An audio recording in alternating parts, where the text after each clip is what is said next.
Welcome to the Seahawks Squad Show. I'm Anderson Hurst. We're going to go through a whole slate of wild card weekend games and not even really do the whole ranking of who the Seahawks, who you want to face. No, we're just looking at it from an NFL fan perspective, who we think's going to win, and it's going to be an exciting one. It's a great week to kick your feet back and watch some NFL football.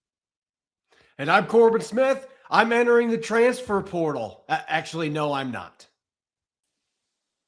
It's your boy Turbo, Robert Turbin, and I promise y'all, green jersey above my big old head is a Sounders jersey. Okay, it's not. I swear it is, but yeah, we'll see. Hey 12, it's the Seahawks Squad. Everything Seattle Seahawks every week. Breaking down all the big hits and game-changing plays from the Emerald City. The way only the Locked On Podcast Network can. Get loud, 12s. The Seahawks Squad Show starts now.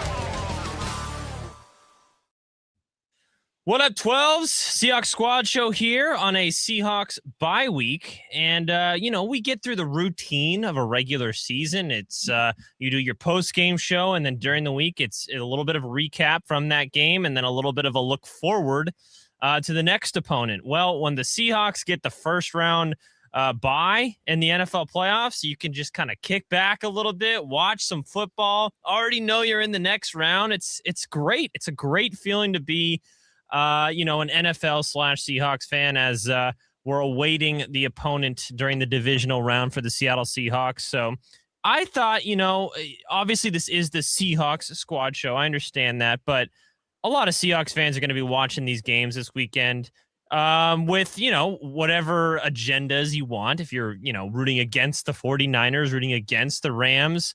But just from a pure football perspective, I'm excited to get the insight of our experts here, Corbin Smith and Turbo, Robert Turbin, on what they're looking for in the wild card weekend games. Because there's some really good matchups. Honestly, there's some really good matchups this weekend that start tomorrow on Saturday. So I'm excited. And it's good to have my two running back one and running back two. You guys can battle it out for which one of those two you are.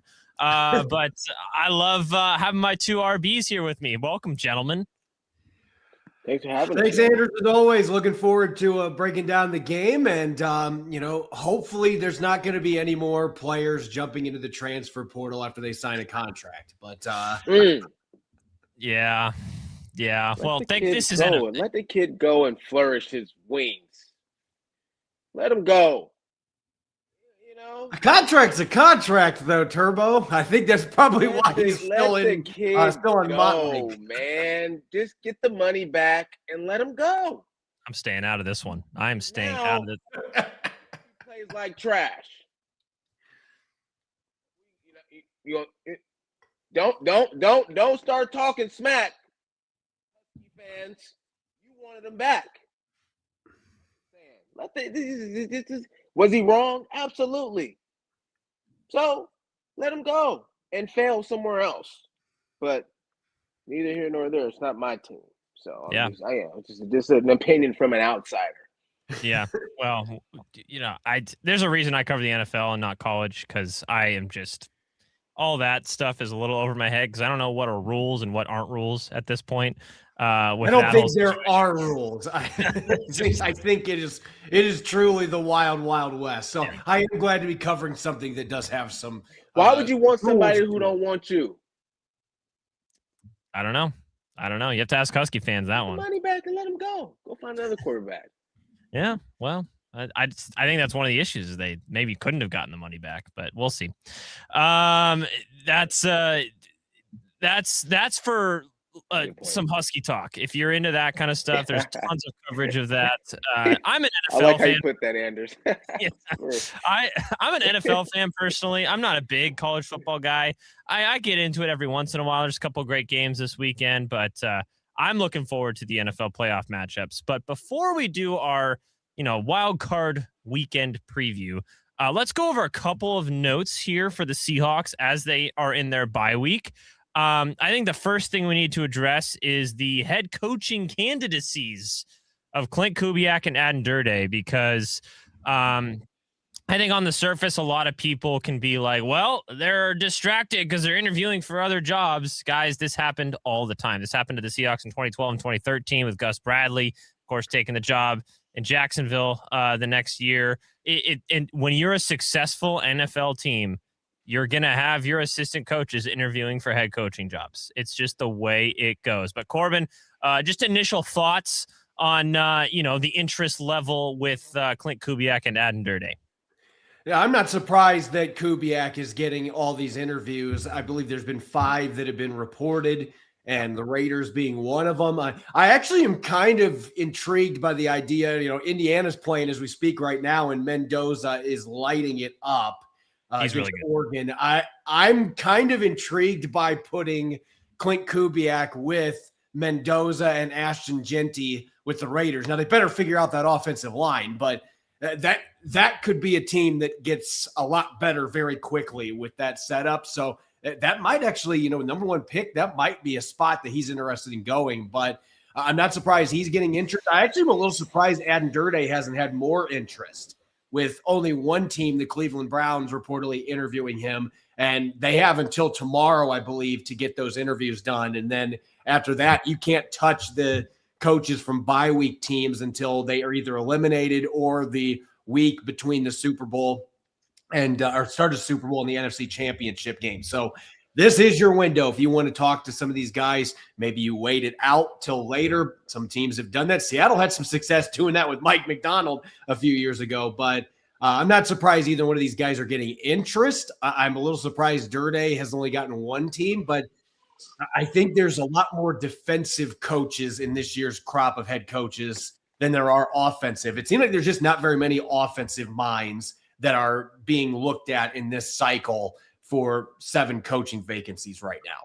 Well, and I wonder if a lot of that is them looking at the success of Mike Macdonald, a defensive-minded head coach, and him and himself was hired in kind of when there was more offensive gurus that were going around, the Ben Johnsons of the world, the Bobby Slowicks of the world. I know he didn't actually get hired, but, that was all that kind of stuff. But then Mike Macdonald, of all of those guys, was the guy, as of now, that's had the most success from this latest crop of new NFL head coaches. So, yeah, I mean, I kind of wonder if in Baltimore, they kind of looked at what Seattle did, moving on from Pete Carroll after 2 straight 9-8 seasons, a guy that's a really heavy culture guy that, continued to bring winning football here in Seattle. This is Pete Carroll.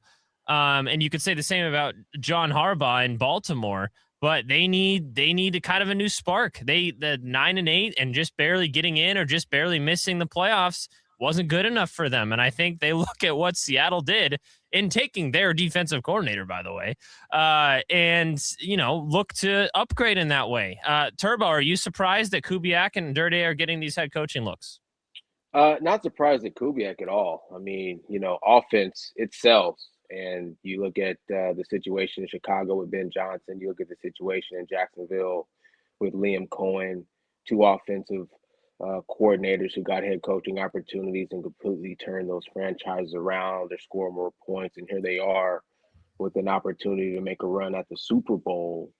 Mike Macdonald, really the only defensive guy that I can think of in recent years to have such quick success. You can look at the situation in the Commanders, but in year 2, they're crumbling. And so I want to ask Corb, does Durde call the defense, Corb? Is he calling it? Or is it No, Macdonald does. And so that is the one caveat with him, obviously.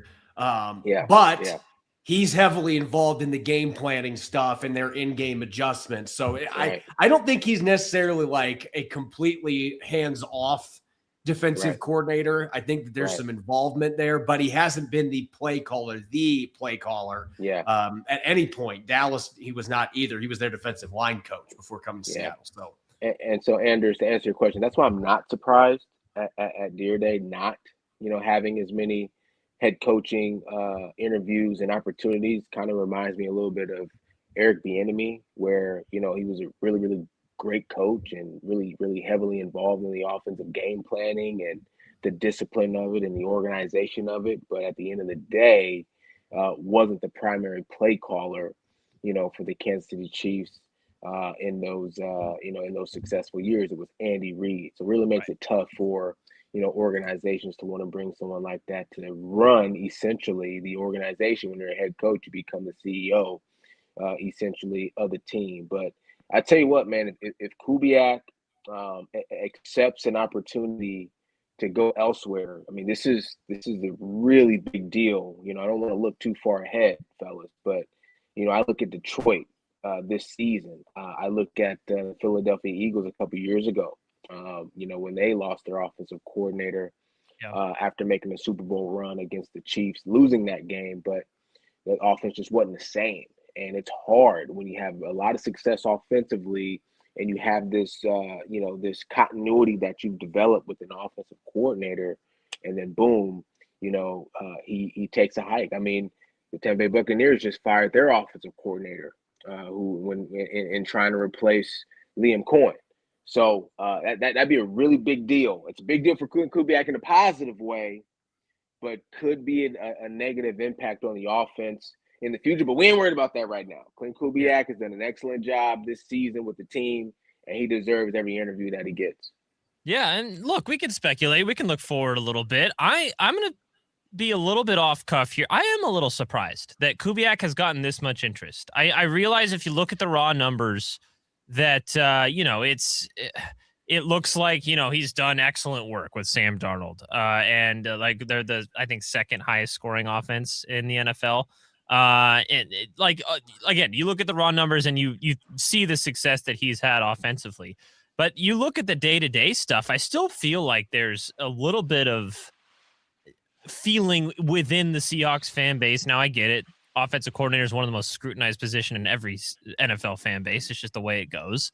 But it just feels like that there is a little bit of a feeling of, man, I feel like we could still be getting more out of this offense in some ways. And it's not like he's absolutely lighting it up. He's not what Ben Johnson was in Detroit. It wasn't like he is so obviously a head coach somewhere else. And not just that, it's his personality too. I think Ben Johnson kind of oozed kind of a head coach, CEO type of vibe. I do not get that vibe from Klint Kubiak. Now, I'm not there every single day like you. I'm not there every single day like you are, Corb, but I'm curious what your thoughts are on that, because I always viewed when they did hire Klint Kubiak that he was kind of like, I'm not going to say not interested in head coaching positions, but it feels like he's just an offensive coordinator. That's kind of who he is. Yeah, here's the thing. None of the reporters are in coaching meetings, so I don't know what he's like behind closed doors. He could be one of those guys that is much different in those situations, and maybe he is really animated and gets after it and has a commanding presence. But I've never seen that. He does not strike me. He does not have that typical head coach DNA. Yeah. Like Mike Macdonald's not rah-rah, but Mike Macdonald, when he walks in a room, he commands the room. Oh, yes. Part of it's because the dude's got guns. He physically, he looks like he would. Turbo or Macdonald? Who has bigger guns? McDonald. I answer that for you, McDonald. Yeah, he's the guy that visually commands respect, and then when you get to know he really understands his philosophy and he preaches it. And I don't know that Klint Kubiak has that in him. Now, again, maybe there is that side of him, we just never see it.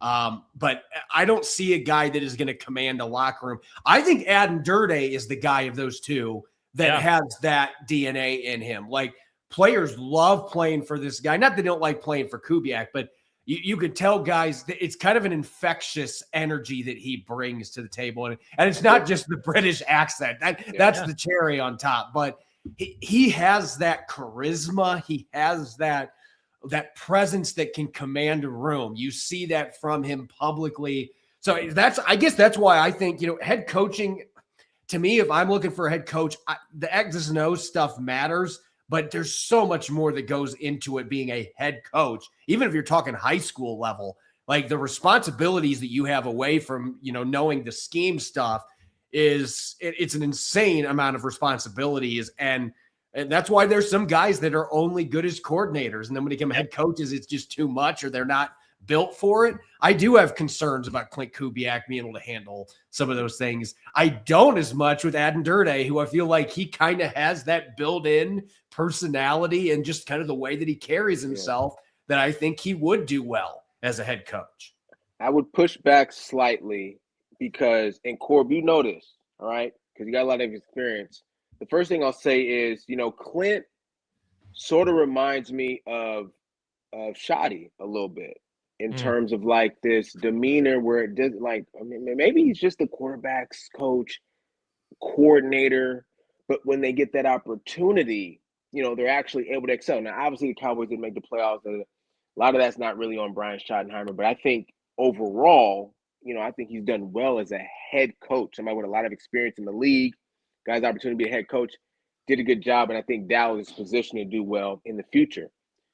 Defensive coordinators, Corb, naturally, because they coach the defense, have this personality that sticks out because it's an aggressive side of the football. So most defensive coordinators are like that. They bring that presence, where offensive coordinators are typically a little bit chill and laid back, and they have to be cool with the quarterback and make sure he's confident and poor. Doesn't mean he won't get on you when it's time. Get lined up in the right spot. Go in motion when you're supposed to go in motion. Break the goddamn huddle. Get to the line of scrimmage on time. But overall, the demeanor is just naturally different as opposed to the defensive coordinator who's always MFing and always intense and always commanding, right? But is Raheem Morris twice now, losing a head coaching job from being a defensive coordinator? Who's the defensive coordinator in Minnesota? Flores. He's going to get another opportunity. Yep. Remains to be seen. Looks like Robert Saleh as well. Yeah. He'll get another. Remains to be seen. But I'm just saying from a present standpoint, naturally, those D coordinators, man, they bring that intensity. And I will have a small pushback to your pushback because I covered Schottenheimer every year that he was the offensive coordinator for the Seahawks, and he is still to this day the best interview that I ever had in that building. He screamed head coach to me. I was arguing when he was in Seattle still. I'm with you on that. Because he coached me and he had that presence, and you could see it on the field. So I don't see a lot of stuff. And I also know how upset that he was when Russ was missing wide open tight ends in that wild card game in 2020. And I heard stories about the press or the suite, not the press box, the suite those guys were in. Skybox Shoddy was not happy. Let's just put it that way. I think he's got a little bit more fire. So that would be my pushback to this pushback. But again, maybe Kubiak would be a good head coach. And sometimes there are guys that have the persona and they're not good at it either. So, I think somebody's going to take a chance on him. If you had to ask me now, I think 5 interviews, somebody is going to take a shot. He's definitely gone. He's gone, bro. Yeah. He's out. I mean, just look at Andy Reid. That guy doesn't ooze like personality and it's hard to say. He does command a room based on his physical presence, but you know what I mean? Just like he's kind of just very reserved in the way he's taught. Like, I don't know. There's a lot. Hey, Liam Cohen. He went to the podium and said, Duval. I'm like, this the head coach? Oh, what? Head coach? So you have him. He was awkward and it worked. And then you have Jonathan Gannon, who was really awkward and he was terrible. So another DC. Yeah. Well, Mike McDonald got fired too. So I think and he's more of a cool mojo type guy too. So that's a guy that screams OC to me and not head coach, Mike McDaniel. And by the way, could be available if the Seahawks need an offensive coordinator. That's a good one. It's a good one. That's a real good one. I don't think he'll be available when the Seahawks would actually have a chance to get him. That's the only thing. Fair enough. Yeah. No, but I love this. I love this chat. There's lots of different ways to succeed as a head coach in the NFL. Yeah, I think even when Mike Macdonald came here, people were like, yeah, does he scream head coach? Is he going to have the type of personality that's going to be like the CEO of this team? And my God, did he prove people that he could. He's been awesome at it. I think anyone who has any sort of interaction with him, take away the success, right? Because that speaks for itself. But just the way he commands this team, everyone seems like they're buying into what he's selling. It's as good of a first 2 years, I think, as any Seahawks fan can expect. He's a room commander. That's what he is. I mean, it doesn't matter what area. I mean, it doesn't have to be a room. Like he's going to be the dude that commands the attention when he comes in. That's just who he is. Yeah. I'll tell you what, the Seahawks better avoid who's the offensive coordinator got let go in Washington, the Commanders? I forget his name. Forget his name. He was at USC, right? Why am I blanking on his name, Corey? Cliff Kingsbury. Don't even call him. Don't do it. Don't look. I don't think Mike Macdonald would have any interest in him anyway. Don't even look that direction, Corb. Tell him. Tell him. Corb, you just hear the next. He asked me for advice. I will tell him what I think on that front. Yeah. If he asks you for advice, you might get the job yourself, Corb. Well, one thing I would do, I would run the dang football. I don't know if it'd be good, but I would run the football. Well, you got Charles Cross for the next 4 or 5 years, so you're set there on the left side. All right, I love Turbo. Let's move on. I was going to say, no, Turbo I love and I will you. start talking run game, and it'll be 45 minutes in. So. Yeah, we're going to move on before that happens, as we're still trying to adjust the news, because Turbo just mentioned it. Charles Cross signed an extension. Let's quickly touch on that in the next segment, and then we'll do our Wild Card Weekend preview and kind of look at the games, what you guys are looking for, who you think is going to win, all that fun stuff. Here on the Seahawks Squad Show, a nice one, a nice relaxed Seahawks Squad Show. Seahawks are already moved on in the division round. We're chilling here. I love this vibe so far. All right, don't go anywhere. We will be right back with more of your Seahawks Squad Show.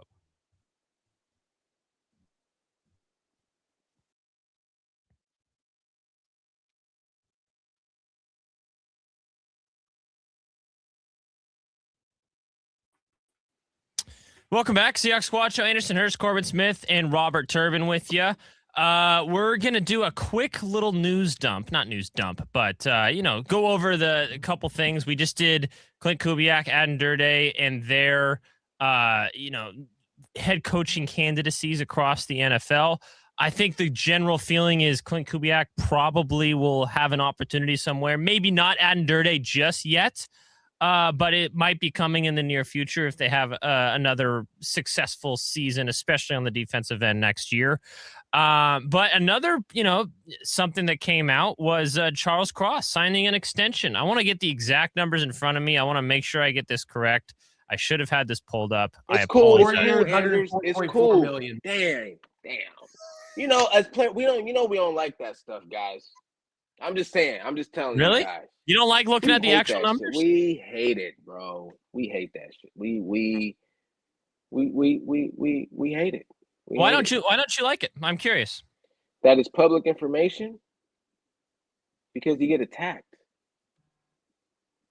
You get attacked, bro. And it's like it doesn't happen in we feel like it's unfair because it's not in every industry. Yeah. Sometimes you can go, but most times you can't. Like as a broadcaster, like I'm a color commentator, right? Try to Google. Let's see. I don't know. Try to Google. Like I'm trying to think. Al Michaels' salary. You can't. Like it won't like always.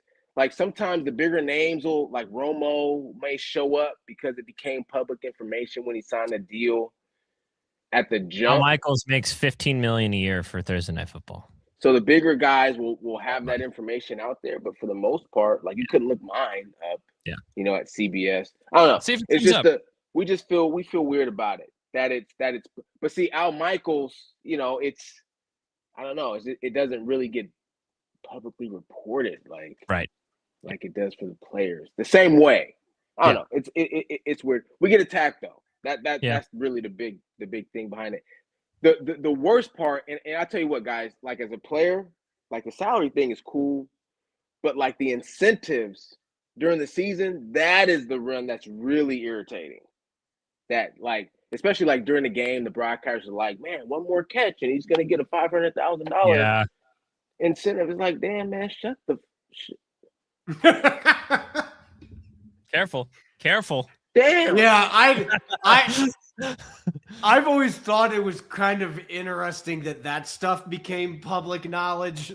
Like, but that's just it's kind of what the NFL and pro sports are now. Like, it is, everything is readily accessible, and it's part of the marketing machine, I think.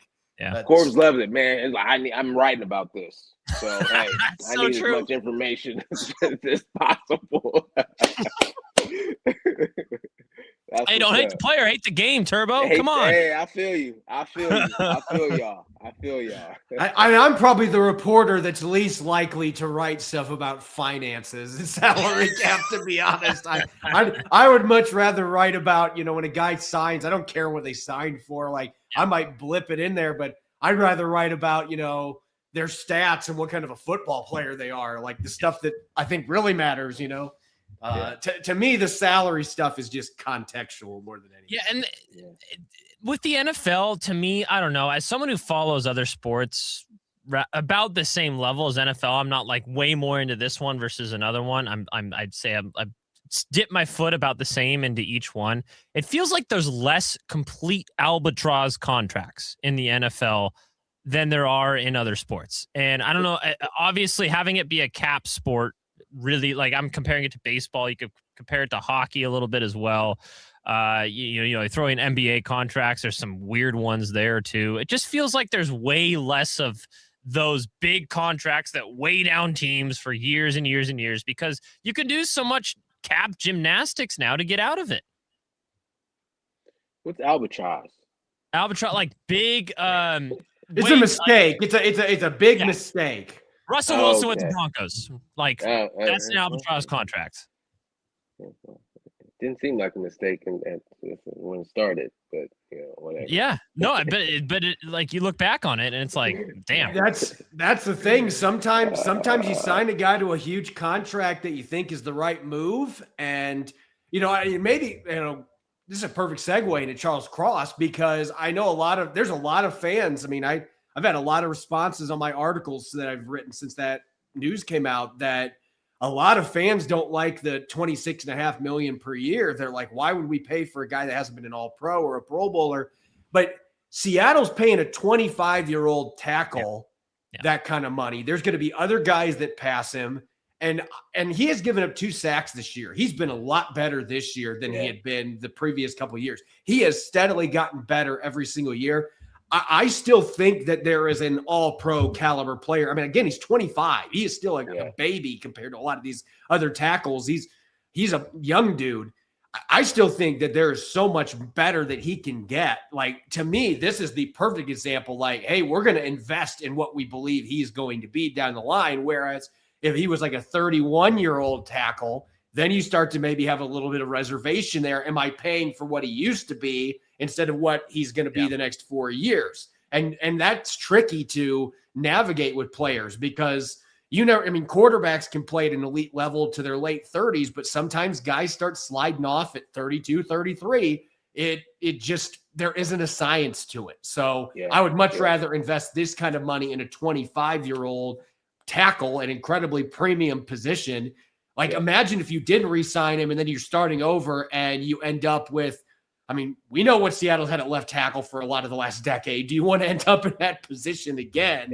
Yeah. To me, this contract was a slam dunk, and I love the fact that it's with the 5th-year option included in between, so that you could spread out your signing bonus a little bit. I thought it was masterful to get this done the way they did. Exactly. No, I agree with you 100%. The fact that John Schneider jumped on this early means that he's actually able to save a lot of the funding there from a salary cap standpoint on the back end.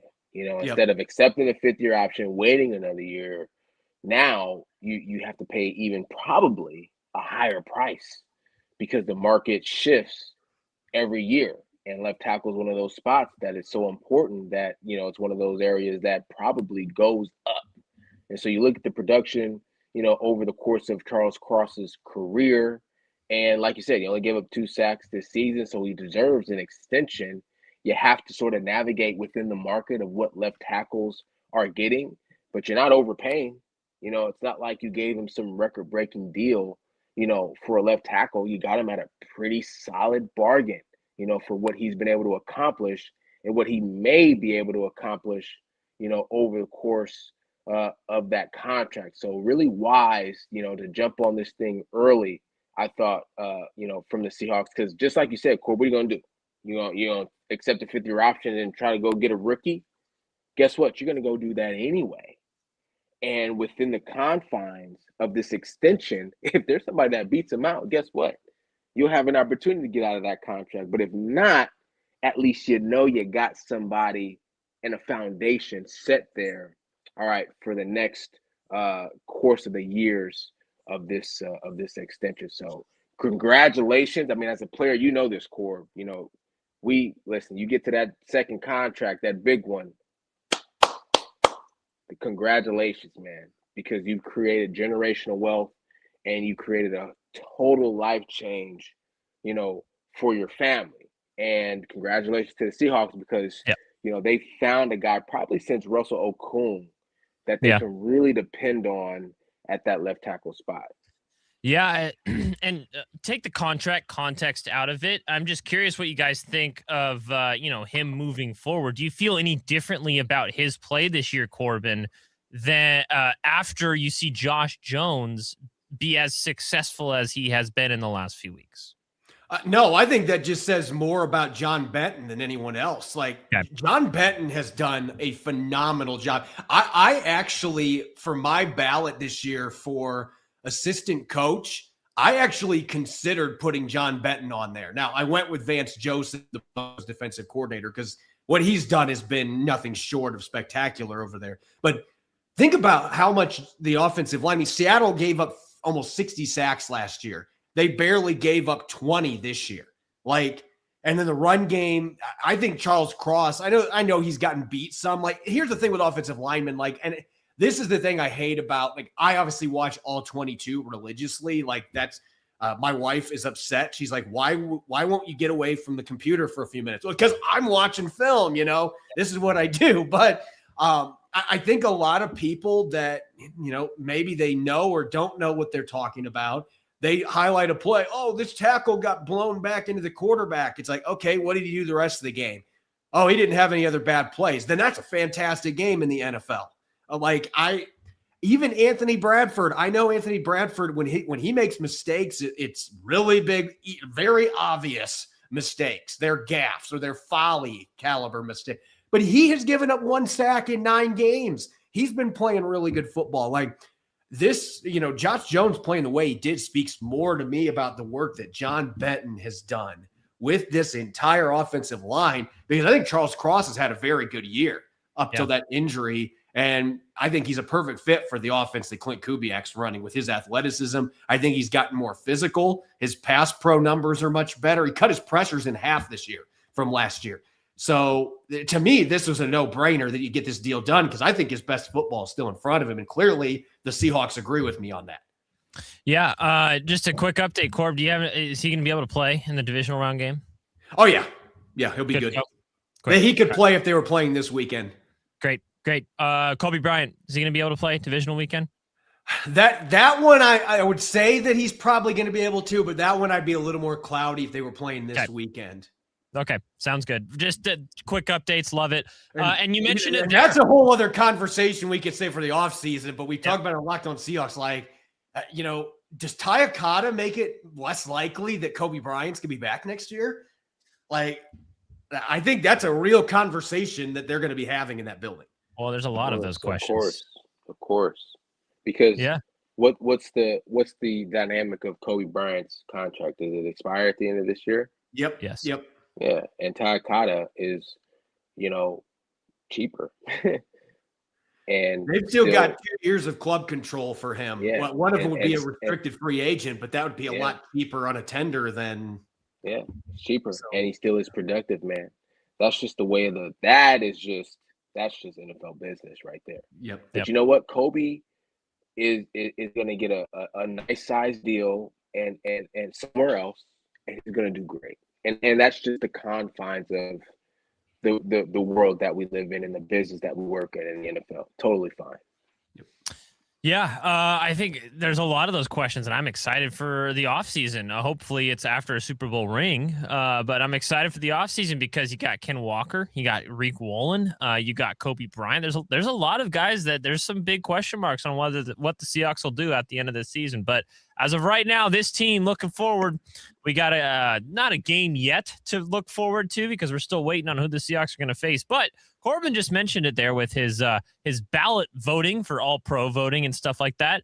I want to get your guys' thoughts because I think two of the main opportunities for Seahawks to win awards is going to be the Coach of the Year and Executive of the Year for Mike Macdonald and John Schneider, respectively. It should be 3. Well, let's address that next segment. Should those two plus something that Turbo's talking about? I won't tease it just yet because I want him to have the full floor with that one. But what awards should Seahawks players win? And then if you have any other predictions, let me know. We're gonna do that next year on the Seahawks Squad Show. Don't go anywhere.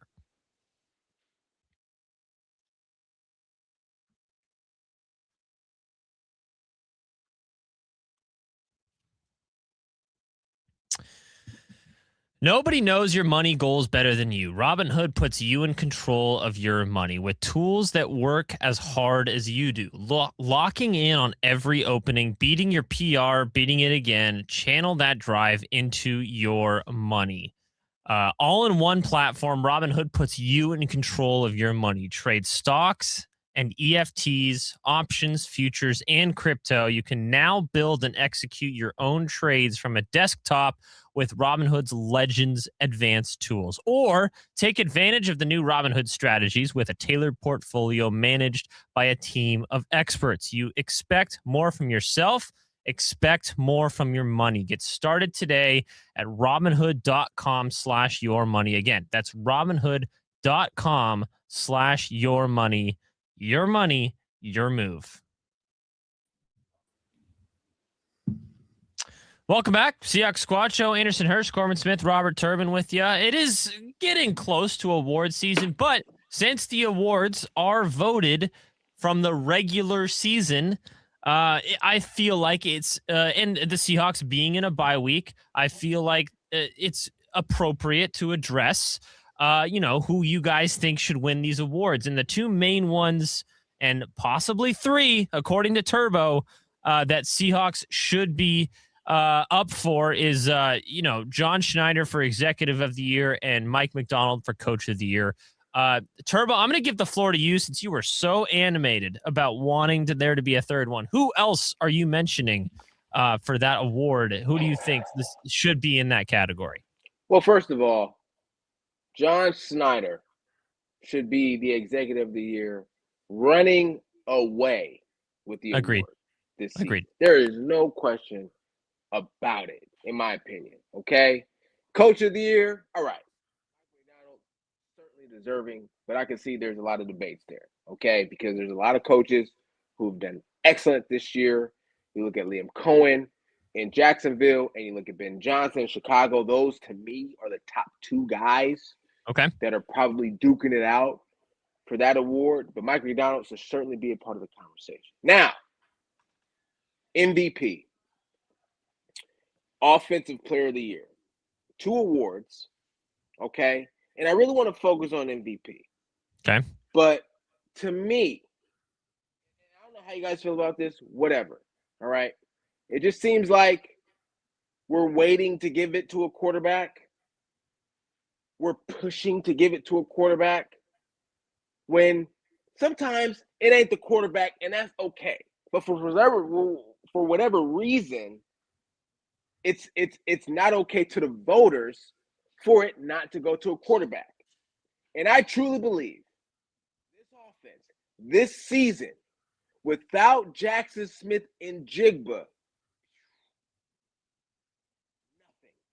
compared to what it's been able to accomplish this year. Despite how the offense was going, up, down, everything in between, Jackson always was a consistent piece that you could lean on to make plays throughout the game, even when he had a slow first half, even when the offense wasn't being as dynamic overall. He was always dependable. He was always there. To me, he was the most valuable player probably in the league. Now, there's some other guys that you could talk about. There's the Christian McCaffreys of the world who went 1,000 and 1,000. 1,000 yards receiving, 1,000 yards catching, right? Without him in that offense, San Francisco, who knows what Brian Robinson would have done. I think he probably would have had a lot of success, personally. Okay? All right? But the fact that he's not in the conversation, I just think is a little bit disappointing. The fact that when you look at the MVP favorites, the first 8 to 9 are all quarterbacks. Yeah. How is it that, who's the quarterback? My mind is scrambled, okay, because now I'm getting passionate. No, that's Stafford. Who's the quarterback for the Chargers? Herbert. How is that Herbert is more of a favorite, league MVP at whatever the odds are, over Smith and Jigba, CMC, and even Myles Garrett, who broke the sack record this year? It's just a weird award to me. Yeah. But I think he should be in the conversation. But he certainly should be in the conversation for Offensive Player of the Year as well. So those are the other two that I think from a Seahawks standpoint, we got somebody who certainly can win, in my opinion, either the MVP of the league and or Offensive Player of the Year in my eyes. Corbin, what say you? I'm just going to leave it open to you.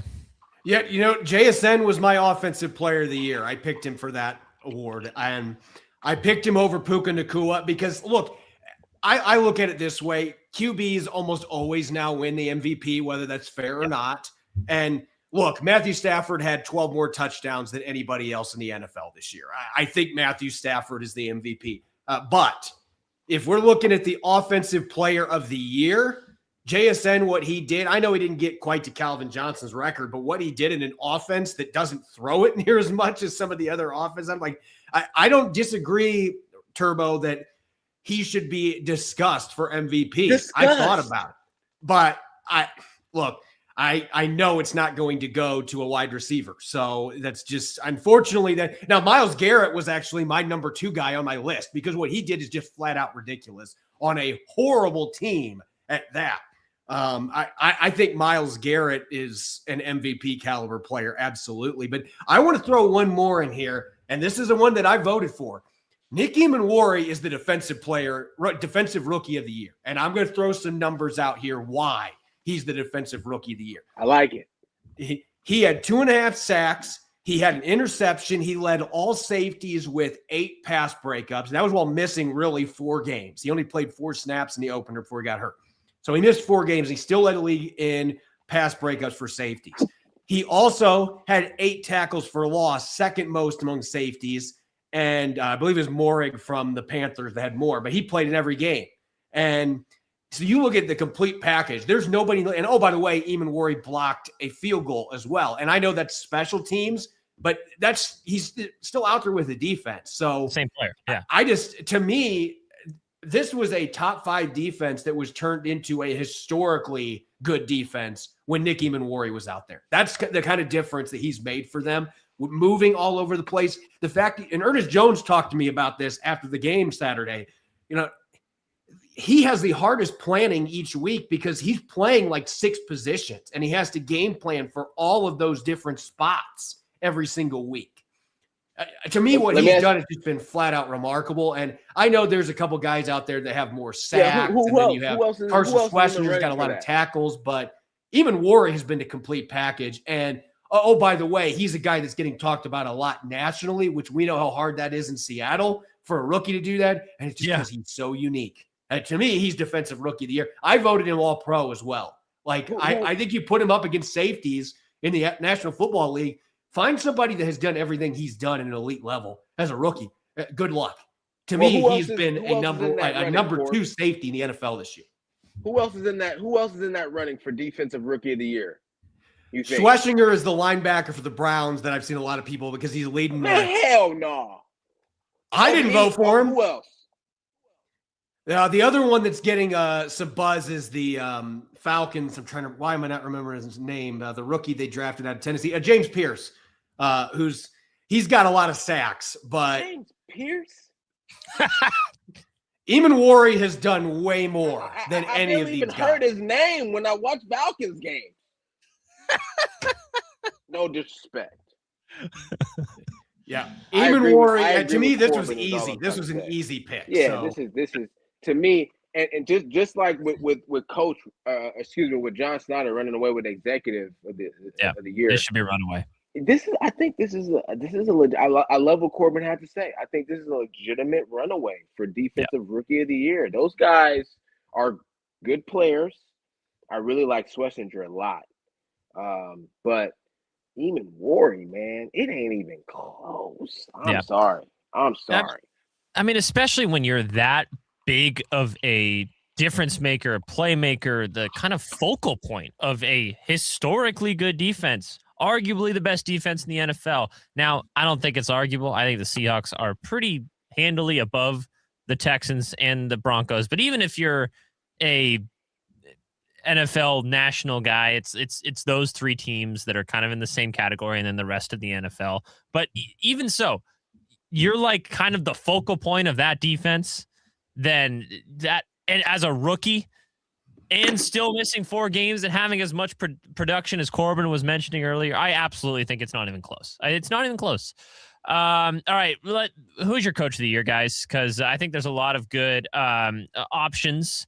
I think the 3 that stand out to me are Mike Macdonald, Kyle Shanahan in San Francisco, and Liam Cohen in Jacksonville. I know Turbo mentioned Ben Johnson as well. I think he has a shout, but I put the other 3 as slightly ahead of Ben Johnson as at this point in time. But Corbin, you could say who you voted for, or who do you think is going to win it. Either way, it doesn't matter. Where do you think Coach of the Year is going to go? Yeah, I already announced on social media who I voted for because I voted for all my stuff on Wednesday, and I had Seahawks fans coming after me with pitchforks, but I voted for Liam Cohen. And it's not that I don't think Mike Macdonald is deserving. I definitely think Mike Macdonald is deserving to be in this discussion. But look, the Seahawks have had a very stable organization for 25 years. Like they don't lose very often. The Jacksonville Jaguars, they are one of the pinnacle. They're one of the pinnacle dumpster fires of the National Football League. For Liam Cohen to come in and do what he has done, and Trevor Lawrence now actually looks like a legitimate top 10 quarterback. I've been waiting for that because he was so good in college, and that is what coaching does, and that's how big of a difference it is. Liam Cohen has unlocked, and look at what's happened to Baker Mayfield. The further he's gotten distanced away from having Liam Cohen as his offensive coordinator, and that defense is really good. I think Jacksonville's making the Super Bowl. I've already made that pick. I think Liam Cohen is the biggest reason why. He's done what Mike Macdonald's done in Seattle. He's got that building believing, which is that much harder to do when there isn't the track record of winning like there is in Seattle. So I picked Liam Cohen. Macdonald was number 2 for me. Wow. Okay, wait. Hold that thought on the Jacksonville going to the Super Bowl, because we're going to do our predictions next segment. But Turbo, who's your coach of the year? Yeah, I got to go with Corbs on this one. And look, Seahawks fans, come on, man. You can't go at Corbs with pitchforks. He loves the Seahawks. You got to be honest. You got a job to do. Y'all got to be honest, too. Just because you're a fan of the team, damn. Relax. Look at the big picture. Liam Cohen took a team that was, 3-13 or had 13 losses last year, 4-13, and they won 13 games this year.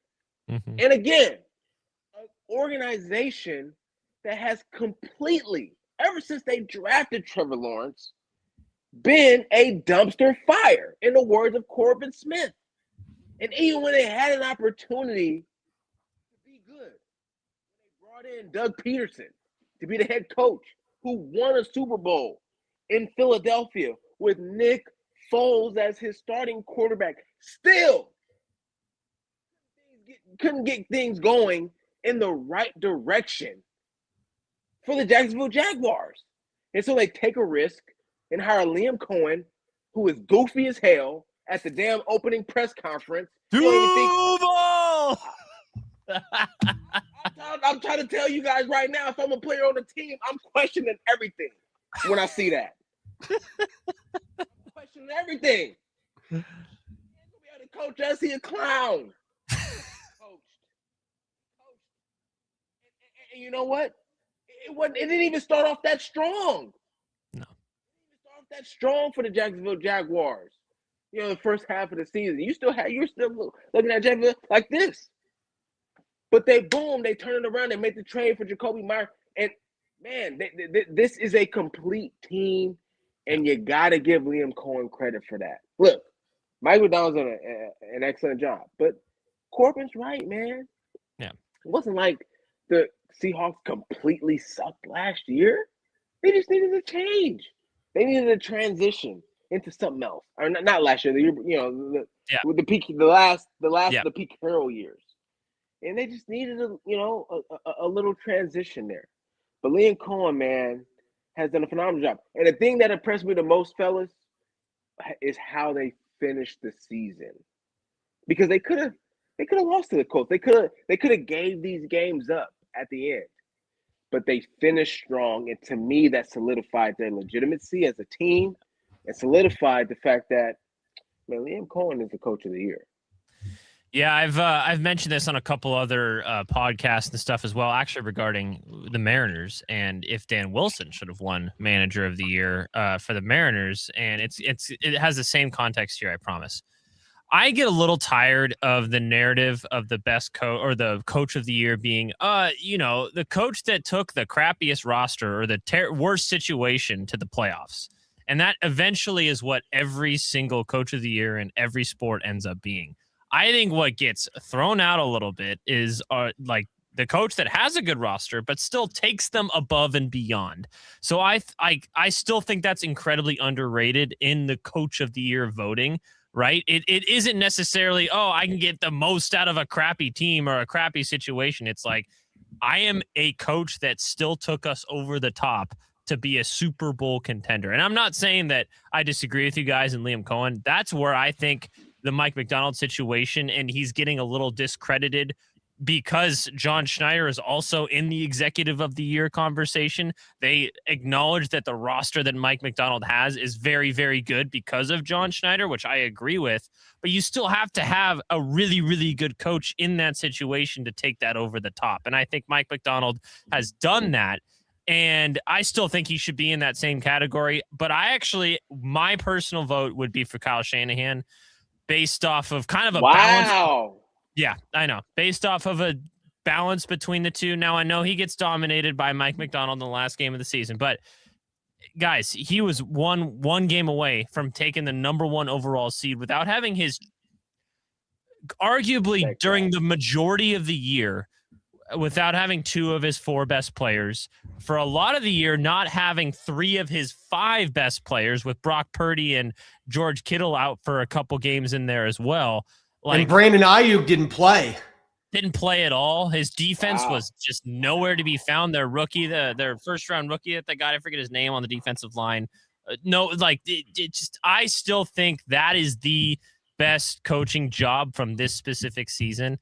But I still wanted to give a shout to Mike Macdonald because I think that what gets overlooked is, like, it's the LeBron winning the MVP vote every year in the NBA, right? He's the best player every single year, but he won like 3 MVPs. Like, it's because they want a new name or a new kind of person that kind of took a team more than what everyone expected them to be. But sometimes just the best coach doesn't win coach of the year every single year. You know what I mean? You know what? I'm proud of y'all. I'm proud of both of y'all, okay, for giving the 49ers some credit and some love, okay? That you know what? That's legit. That's legit, Anders. That is 100% legit. I got no love for the 49ers. I'll tell you that right now, but I will give them some credit. So I'm with He you. was third on my ballot, by the Yeah. way. For a lot of the reasons you mentioned, like that team had every reason to cave with all the injuries they had, and they were one game away from being the bye. Like that's seriously. a hell of a coaching job. Yeah. Okay. Really quick. Let's go over the games this weekend. I know I've kind of buried the lead a little bit with this one, but let's come back. Let's talk about the wildcard weekend games, what your guys' predictions are, and then we'll get out of here. Sound good? We can do this all day, baby. All right. Seahawks Squad Show. We'll be right back.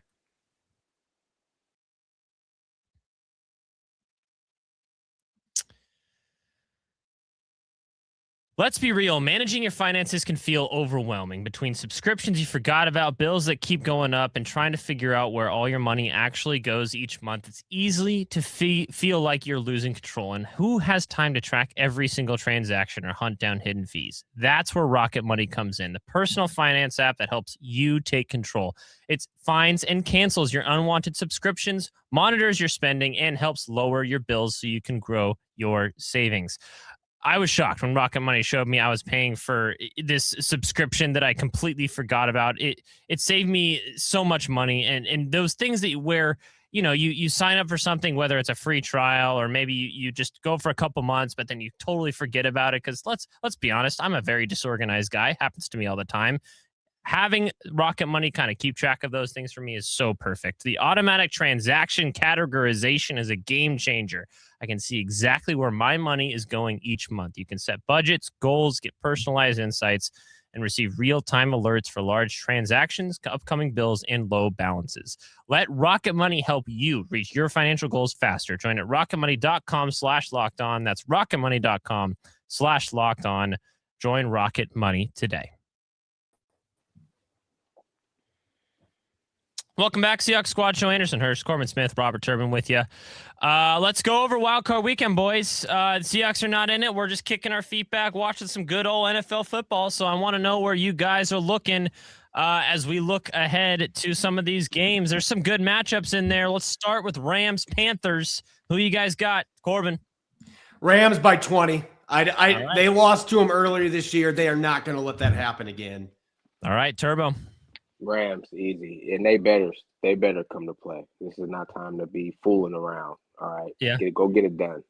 I think the Rams win as well, but I actually think it's going to be a pretty close game. Panthers, for whatever reason, match up well against them. And the Rams are in the last couple games of the season. Did not look very, very good after the Seahawks game. So hopefully they can, Panthers might be able to squeak something out, but I think the Rams got that one. Packers, Bears, old school matchup. Corbin. I'm going with Green Bay to get the win at Soldier Field. I just don't trust the Bears defense, man. It is a sieve, and Jordan Love's going to be back. Packers have enough weapons. I think Green Bay's got a significantly better defense. I think Caleb Williams gets a rude awakening to postseason football. I got Green Bay winning this one by 4. I think it's close, but I think Green Bay wins it. Turbo.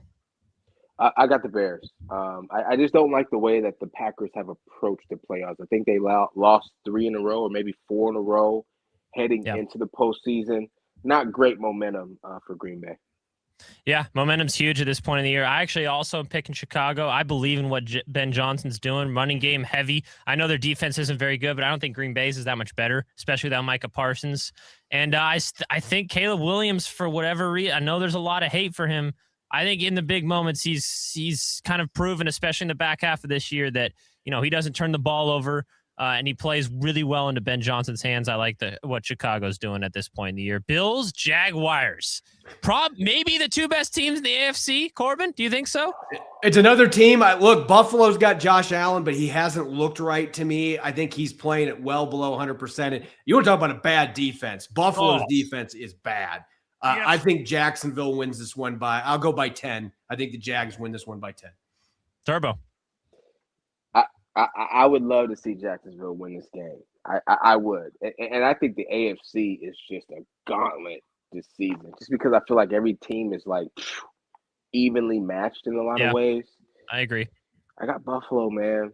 I got Buffalo. I got Josh Allen, being the I don't want to say Superman, but just being the player that they expect him to be. so much experience in these postseason opportunities. This is really the first for Jacksonville in a long time.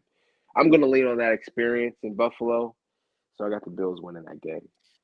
No Lamar Jackson in the playoffs, no Patrick Mahomes in the playoffs. If the Bills can't do it now, what are we doing? Like, seriously. That defense is horrid, man. That defense is bad. I actually am picking the Jaguars as well, but I'm just saying, like, narrative-wise, if you can't do it now, well, Sean McDermott, I don't know. That's a whole nother topic of discussion. 49ers, Eagles. Great matchup. Corbin. I don't think San Francisco can slow down Saquon Barkley in this game. I mean, we've seen that defense. I mean, Robert Saleh has done the best he can do, but eventually injuries catch up with you. We just saw the Seahawks run for 180 plus on them. Philadelphia is going to turn them into hamburger meat in this one.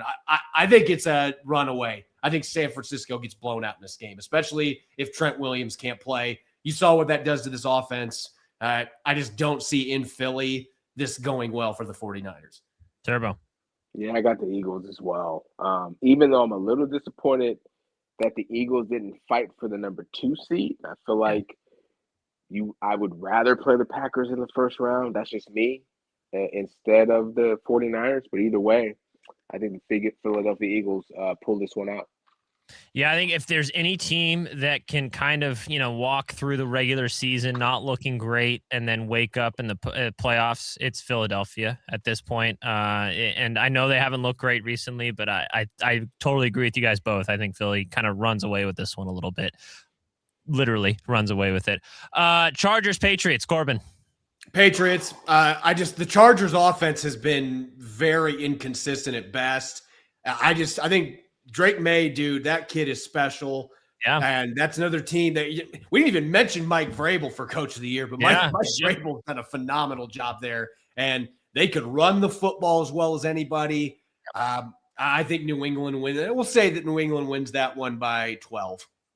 Yep. All right. I like that. Turbo.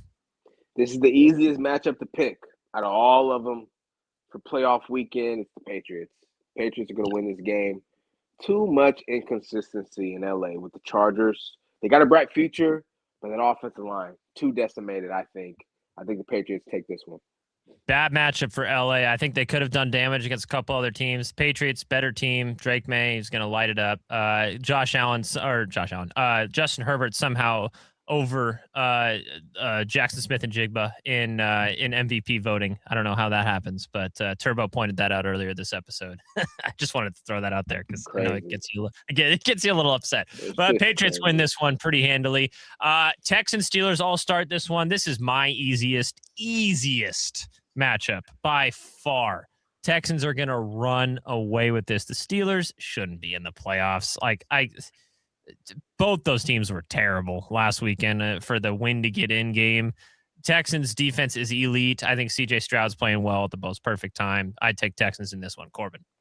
Yeah, Houston. I think it'll be somewhat close in single digits, but I just think Houston, their defense is too good and they've got weapons. The Steelers defense has got some guys that are banged up. I mean, are they going to have Watt in this game? We don't know yet. I think Houston wins this one too. Turbo. This one was closer for me, but I am leaning towards Houston to win this game. They're just more complete. They can run the football a lot better offensively than the Steelers. The Steelers don't have really that downhill rushing attack that you need in the playoffs. Okay, the playoffs is a lot of phone booth duking it out, type of football. And the Pittsburgh Steelers don't present that style really right now. So I got the Texans. Yep. I think that's well put. Gentlemen, appreciate you guys hopping on this episode today. It was kind of fun doing a little laid back. I got one question. Yeah. What's your question, Turbo? Real quick, because we talked about Kubiak potentially leaving. And I think it was Corb that brought up a great point about him going to the Raiders, getting Mendoza. Yeah. Having Genty. What team do you think is the best fit for Kubiak? Ooh. I'm going to throw – you know what? I'm going to stick with the Raiders because I don't think like if he goes to Baltimore, like is Lamar Jackson the right fit for the offense that he likes to run? I have my questions about that. I think Mendoza, and if anybody has been watching, the last time I checked, it was 35-7 Indiana at halftime. Mendoza's really good, guys. Yeah, he reminds me a lot. Mendoza reminds me a lot of, I know this is going to sound crazy, but he reminds me a lot of Tom Brady. I see a lot of the ability to get the ball out, how smart he is, reading defenses, manipulating defenses. He did that in their last touchdown here in the first half. I just watched it. He messes with the defense. He is an incredibly high IQ guy that also has all the physical tools. To me, it should be a slam dunk. He's number one. And if I'm the Raiders and I hire Klint Kubiak, like that is the situation I can see Klint Kubiak having success, because Mendoza is kind of a calm, even-keeled guy. I could see him and Kubiak really hitting it off, and he would have a great running back behind him. Just get an offensive line, for God's sakes. A lot easier said than done. A lot easier said than done about that offensive line. Like we've experienced that in Seattle over the last 15 years. So, guys, really appreciate it. Enjoy the wild card weekend. I'm honestly, this is the first time in a long time I really look forward to NFL football without having any sort of like worry or feeling of like, oh my God, we still have the Seahawks game to think about. Oh, are they going to move on? Are they going to win their game? You can just enjoy it, watch it from a neutral perspective. I'm not even really thinking that much about who they're going to face, because I have confidence in what the Seahawks are doing right now. And the bye week is just a perfect kind of rest situation for Seattle. And appreciate you guys hopping on. Corbin, you have one last thought here. I was just going to say, if you want in-depth detail on the 4 teams the Seahawks could play, I've got a 3,000-word article on it on emeraldcityspectrum.com. Whoa, 3,000 words, man. And when you say in-depth, you're not kidding. You are not kidding. It's all that you need and all you want. Turbo, are you doing any games this weekend? Oh, I'm in full off-season mode, baby. I'm chilling. You know what I mean? He's just gonna enjoy the NFL games, man. Yeah, you know, I'm gonna be sitting back with a probably a little something, little bourbon. You know what I mean? Watching the games, chilling. Love it. I love it. I that's probably what. We're remodeling. I got some stuff to put together, some furniture, stuff like that. You know, dad stuff. But yeah, man, I'm relaxing. I'm gonna enjoy this weekend. I'm with you guys on that one. It's like I said, this is one of my favorite weekends of the year, especially when your team is not playing but has already moved on. It's like it's a perfect balance of the two. So, gentlemen, thank you so much. We'll talk to you later next week as we preview who the Seahawks will be facing. We will know that by possibly Saturday night, depending on if the right teams win, but for sure by Sunday night as well. So we'll talk to you guys later. Have a good one. Peace. Go There's Hawks. only 2 teams to me that can beat the Seahawks. But you have to wait till next time to know who that is. All right, we'll end on that.